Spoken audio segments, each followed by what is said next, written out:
Welcome to Discovering Africa Through Technology, a podcast series inspired by the African Union Agenda 2063 Aspiration 7, rebranding Africa and changing narratives and perspectives on the power of African minds and experts to solve their own problems using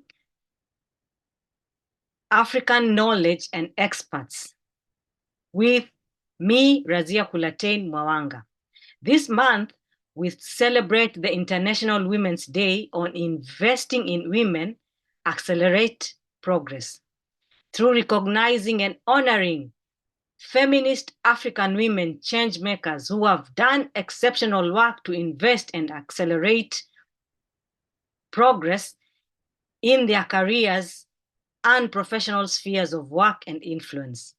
Today, we celebrate Mercury Shitindo, a trailblazer, researcher, and bioethicist with over 19 years progressive management experience.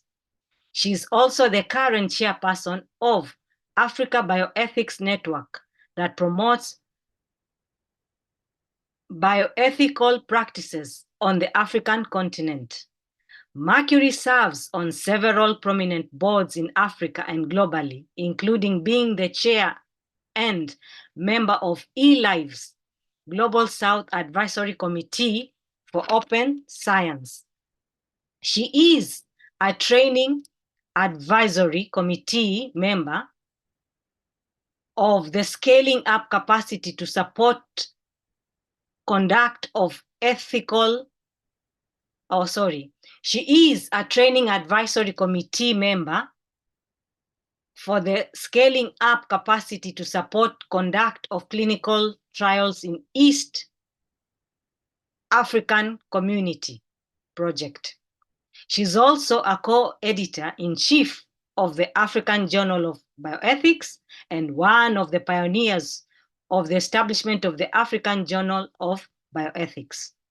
She's an open reviewer trainer of trainers, co-founder of the Center for Sustainability of Digitally Enabled Health. She is also a CROSEF ambassador.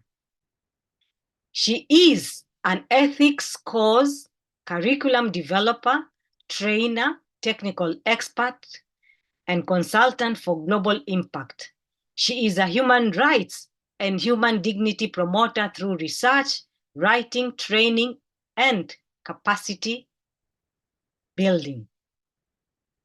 Her research interests are in catalyzing equitable access to basic needs, education, health, through the promotion of ethical research conduct, community development, adherence to human rights, human dignity, and ethics, bioethics.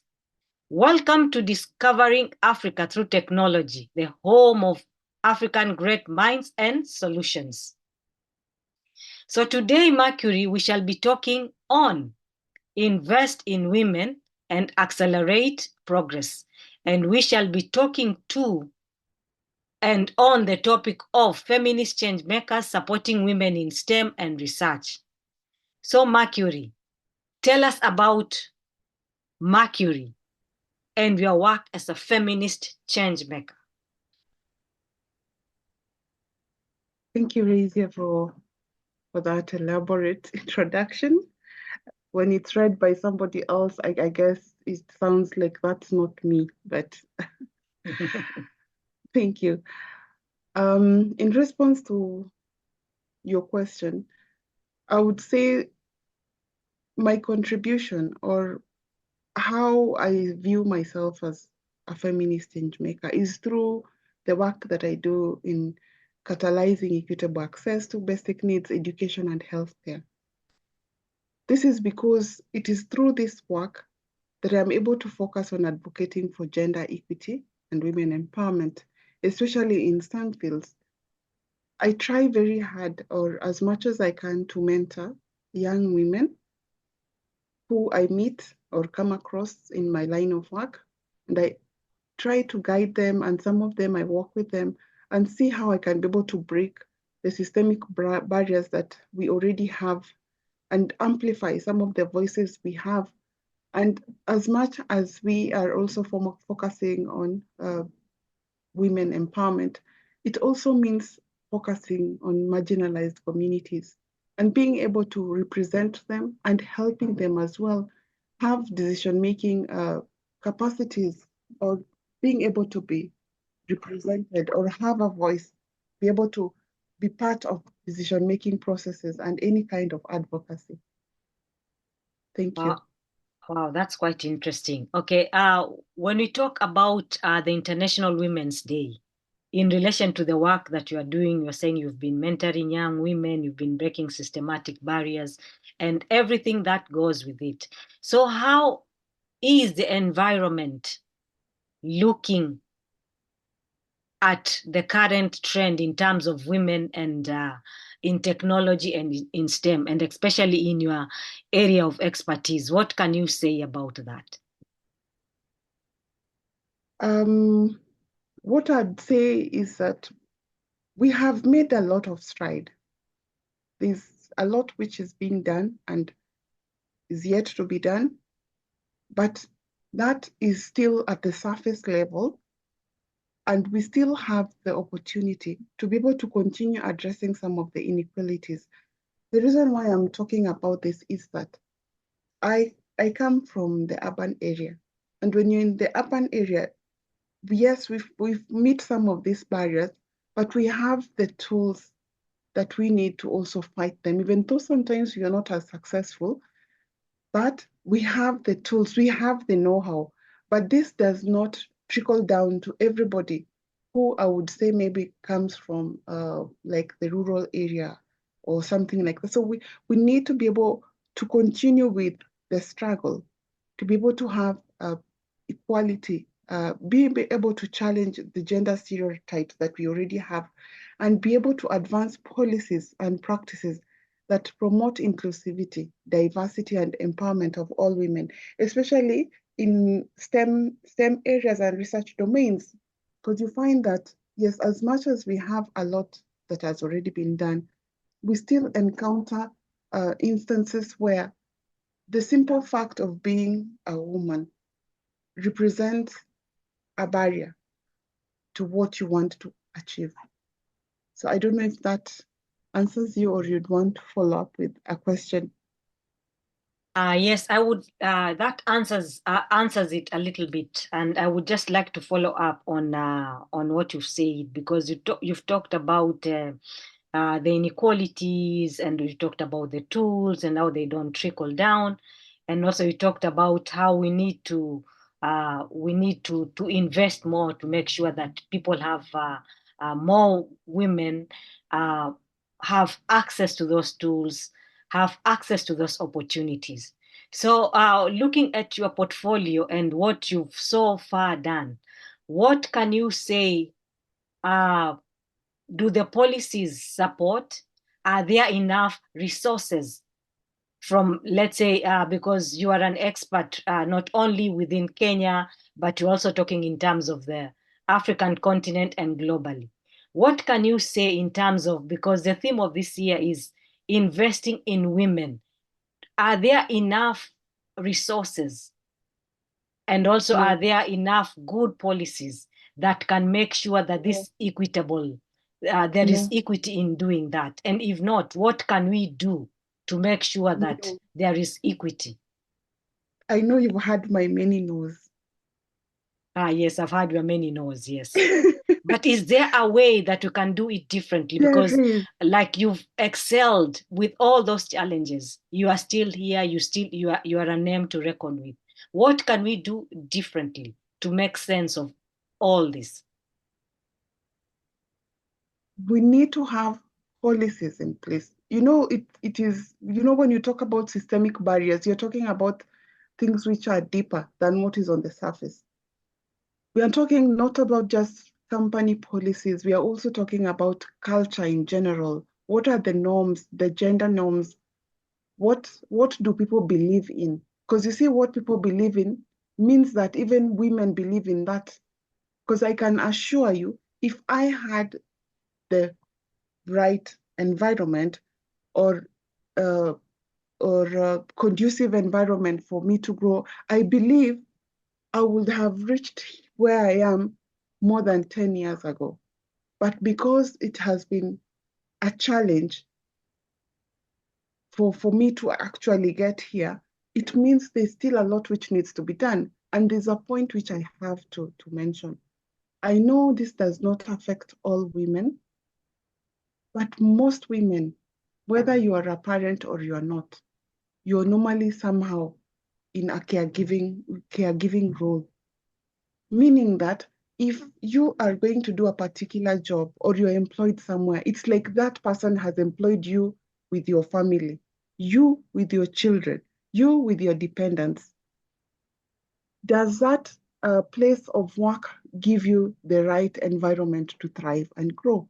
If you ask me that, I will tell you most do not. We are headed there, yes, but we have a long way to go. And of course, this can definitely change. Wow, that's quite okay. I agree with you. The culture, the gender norms, and the environment are big challenges that women have to outgrow because, like you said, is when you employ a woman or when you give an opportunity to a woman, you give an opportunity not only to her but also to the whole community, and she comes with an extra baggage, actually luggage, because you cannot leave your Yes, children behind, you cannot leave your family behind. you are not, Um, that is not considered growth for mm, most of us. It's not everybody, but I'm speaking from an African perspective, where if you are growing, we associate our success with the success of our children. We cannot remove ourselves from that reality here in Africa. Meaning that when I come across an opportunity that yes will help me grow, but it means my children will not thrive, I will not choose it. oh, brilliant. So these opportunities, because when you talk about investment, it should not only be cash. It should also No, be the environment. It should be also those systematic barriers and inequalities that come with yes, with the gender and the profession. So that yes. because for you to talk about success, you have to address those so that you make sure that this woman gets the right opportunity to pursue whatever she wants to pursue. Okay, coming to that, as you've talked about the challenges, in your experience and your line of work, what are some of the things that you can celebrate that you've already done to make sure that these challenges are addressed, to make sure that women have these opportunities and progress in their professions? Talking I about your profession and the different hats that you wear in different capacities. Please repeat the question for me. Okay. What are some of the success stories that you can celebrate, that despite all the challenges that we already face in this, the challenges that you've already spoken, what are some of the best practices and things that you have encountered, that you've put in practice, that work, that can try to level the field for women? Well, what comes to mind right now would, because you're asking about what are the best practices that I have come across that have helped me be able to become successful. Is that what you're saying? Yes. It's being able to get opportunities or workplaces that help you grow in the sense of they can allow you to pursue additional education, further education. They can allow you to be a parent. And most also importantly is to be able to also have a support system. And the support system can be many things. The support system can be your husband, it can be your immediate family, it can be your friends, it can be your workmates. When we have one of those things, they can be able to help you have the peace of mind to be able to get to where you want to go. So for me, during the period that I can say I was not able to achieve my goals, I did not have that support. But this changed when I was able to get one of those supports. And when I got the support, I was able to have the peace of mind of being able to focus more on what needs to be done, to be able to focus more on maybe doing research because you're not stressed about other things. Also, being able to fend for your family is one thing, because you see, when you talk about STEM, most of it is mind intensive or brain intensive. And for you to be at your best, you need to have some peace of mind. When your family or your children, let me just speak about children, it can be even your mother, when they are not fine, you do not have peace of mind. Meaning that even when you get some of these opportunities, they mean nothing to you. You don't care about them. You'll not apply. You will not even try. Because at the end of the day, you know you will not succeed. So that support system is important. And I've had it. Wow, For the thank you. past few years, yes. Okay. Um, I quite agree with you that we need this support system. And is there a way, but because you've talked about your family, you've talked about your colleagues, and what about when you look at the ecosystem of science, STEM and research? Does it provide those opportunities? Because for you, you've been lucky, but when you look at the whole ecosystem, does it have those support systems? And what can we do to make sure that it's there, to make sure that this investment we are trying to make and this progress we are talking about is achieved? Well, the first place we can start from is talking about being able to improve our policies. The ecosystem that is currently there is, we only have a few handful of organizations which have an ecosystem that can help you thrive as a woman. And those are few. But the good thing is that having those few that can be able to actually show that I have this policy that supports a woman maybe who is over this particular age, or a woman who is having small children or something like that, who I am actually giving an opportunity to her as a PhD student or fellow, and it is working. She is producing whatever I need, she's delivering. It only means that they can be an example for other organizations which are scared for giving the same opportunities to women who they feel that because they have those extra responsibilities, they will not be able to deliver. So that's a step I can say in terms of the ecosystem. We are not there yet, but we have a lot of ground being covered. Many people are doing a lot of work to try and be able to bridge some of these gaps, but we are still not there. So I can say that, and sometimes one of the other issues that we have to point out, we also have people or women who are in leadership positions who still do not know how to mentor the young women.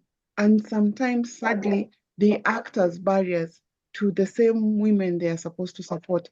So some of these things can be taken care of with training, leadership training and policies, so that you do not see the other woman as a competition, but rather you see that other woman as your sister who you're trying to hold her hand, being able to help her cross a bridge to get to where you are and even further. And you can be that person who helps push them in that particular place.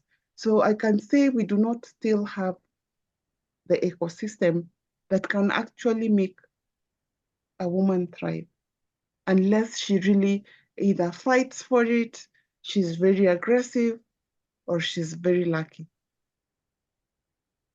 Wow, that's quite interesting. I agree with you that we need policies, we need leadership, we need mentorship. We need to see each other as support systems and not think in terms of competition. Okay, can you tell us more about you being the chairperson of the African Bioethics Network? Can you tell us more about what this network is about and what it does and how it promotes women in STEM? Thank you for that question. You've come to the core. You decided to bring this at the end. You saved the best for last, I guess.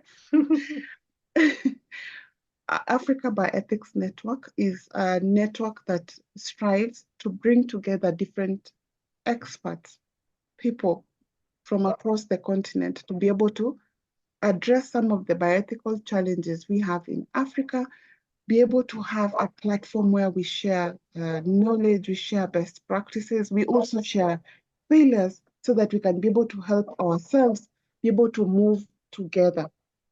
The reason why, one of the main reasons as to why we formed or the idea for the network came was during COVID, when you realize that decisions were being made for Africans without them being present on at the decision-making table. So we needed a forum that can be able to actually help us be able to have a common voice.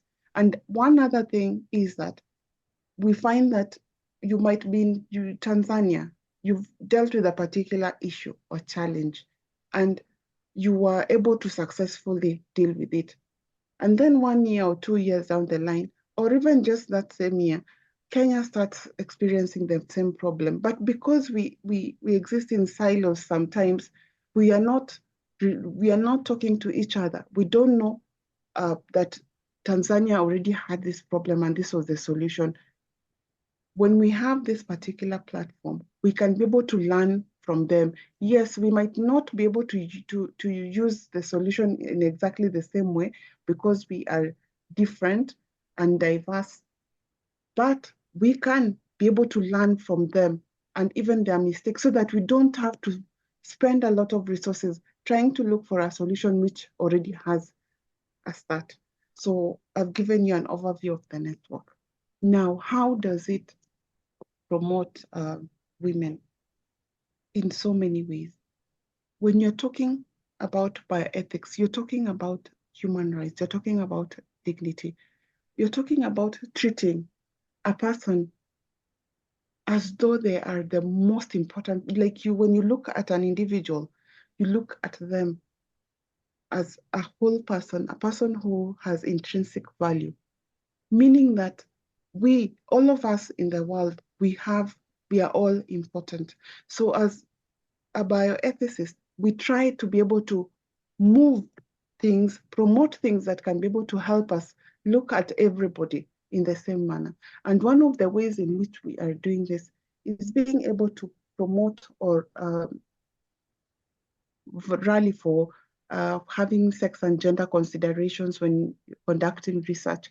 This is just where you consider what are the gender norms in a particular area and how do they affect the people. How am I affected? How am I affected by the fact that I am a woman? We have different gender stereotypes, different ways you see a man or a woman. So how does this affect that person and the decisions they make? How am I also affected as a person based on my sex, my biology? So those are some of the things we are also vouching for. And one of the ways in which we are doing this is being able to train IRBs or ethics committees who normally evaluate research protocols to be able to just have that sensitivity to be able to identify some of these issues. We promote mainstreaming gender in research and in decisions that are being made.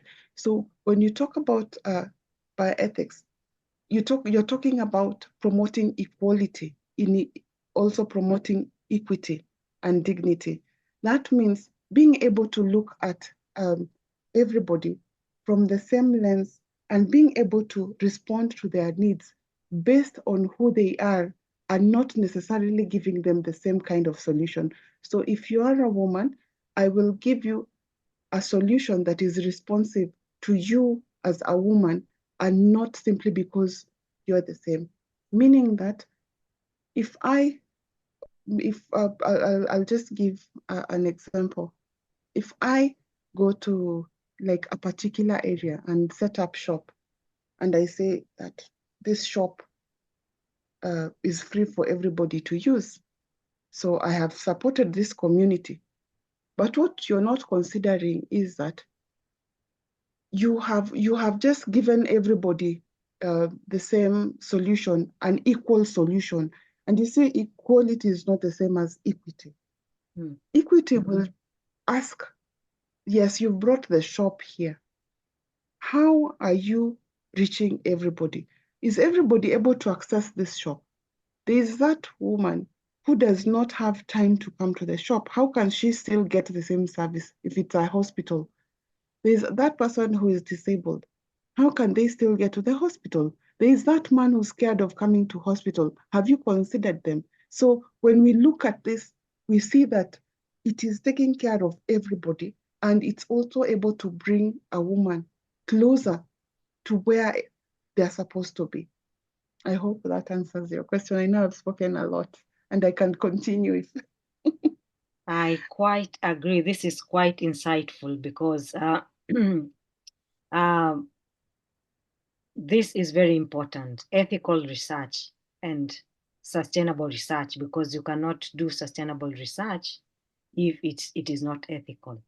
Now, since you brought this, I have a question, because I know when you are doing research, it's research committees are very important, because no research can be sanctioned unless it goes through the ethical committee and it okays your research. So I have this question, which is has been bugging my mind for quite some time. You talk about ethical practices, research practices. There has been this word that has been going around that most of the research that is done in Africa, it does not consider these things, because most of the people because they say Africa is a dumping place where people come to do their research, test their medicine, do all those other things, and there is a lot of unethical things that have been done. So what can you talk about? What can you say about this in terms of that abuse that has been done, that Africa has been taken like a dumping area? And you people, you are the people who look at the ethics. What can you say about the situation? Is it true? Is it not true? What is the problem? it is true. It has happened like that for many years. It's still happening, but in very small pockets. And those are the reasons as to why we must have robust ethical committees. And it's called ethical dumping. And it's one of the reasons also we've formed the network. And as you realize that sometimes when you form the ethical committee, they are supposed to be independent, meaning that they should not have any conflict of interest related in any way to maybe the person who is funding the particular research and things like that. So right now, where I'm speaking from, I can say that we have had a lot of progress. The only problem is that this progress is not being felt everywhere in Africa. But we've had a lot of progress where if a research is going to be actually done here, it must go through ethics committee. And when they review this and realize they're supposed to be able to identify and pick some of these issues and either stop the research, or most of the time they would provide recommendations on how you can be able to improve this particular research. And that's why it's very important for us to have leadership. I'm sorry, I'm having background noise. For us to have leadership, training, and even bioethical training for the people who sit in the ethical committees to be able to identify some of these issues that could come about. Because at the end of the day, if they are not able to identify some of these issues and mitigate them, then it means that research will go through. So you see, it has to start from there. So you have to train the researcher. You also have to train the ethical committee. And I know we have guidelines, we have international guidelines that most funders would adhere to. It's just that you find some funders would feel like maybe coming to Kenya or some other country is a soft ground which will not have as much regulation. So some of these things also relate to policy as well, that you should have stringent policies that make it difficult for somebody to be able to carry out such research that would be detrimental to our people. Wow, thank you. What are some notable things that have you, as an organization, you've done in terms of this research ethics, just to make sure that Africa is really protected? What are some of those notable changes and things that people should know that we can celebrate? We have provided training for research ethics for more than we had more than 8 people applying for that particular training, but we were able to train people from 41 countries across Africa, and that was a big achievement. Oh, okay, good. Okay, thank you. I meant in terms of because you see, like research is like how do I put this question? There are some things when you either in those protocols that people put in, what are some, like for example, when you are celebrating something, you can say that because of putting this in the ethics, we have helped to do 1, 2, 3. Are there some things that this ethical Yes, thing has yes, done yes, that we can celebrate? That is what yes, I want to yes. know that. There are many things. Like right now, you cannot, if you come to do research, in most places in Africa, but let me speak from Kenya, you cannot conduct research that is not responsive to the needs of the community, that community that you've gone to do research from. There must be local representation, meaning that one of the investigators, or actually the main investigator, needs to be somebody who is local, so that they are driving the research. And then you also talk about community engagement. You have to go to the community and be able to also hear what they are going to say. And this needs to start from the design. When you're coming up with a proposal and now you're designing how you'll do it, there is that input that needs to come to the community, from the community.